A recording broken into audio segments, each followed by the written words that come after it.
Sasa nasema ni vizuri sasa wakasikiliza wananchi wanasemaje. Msipuuze kabisa hiyo. Ndio. Na hiyo nasema, nasisitiza,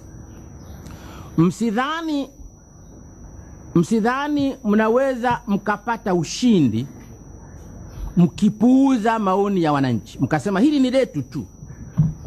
Mnatoka kwenye kikao cha halmashauri kuu, alafu wenyewe mnakwenda kwenye pale mnakwenda kwenye kikao cha wateuzi, wanateua mmoja, mnasema, mkiulizwa kwa nini mnasema si letu tu.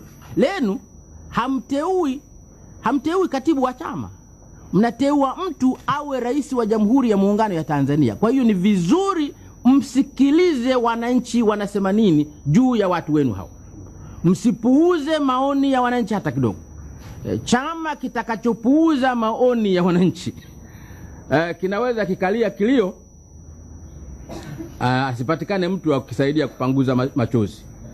Na ninachowaambia CCM na waambia vile vile na vyama vingine vile vile, lazima msikilize wananchi wanasema nini, kwa sababu kama wote ni sawa na wananchi wanampenda mmoja katika hao kuliko wengine, basi huyo ndiye anayefaa.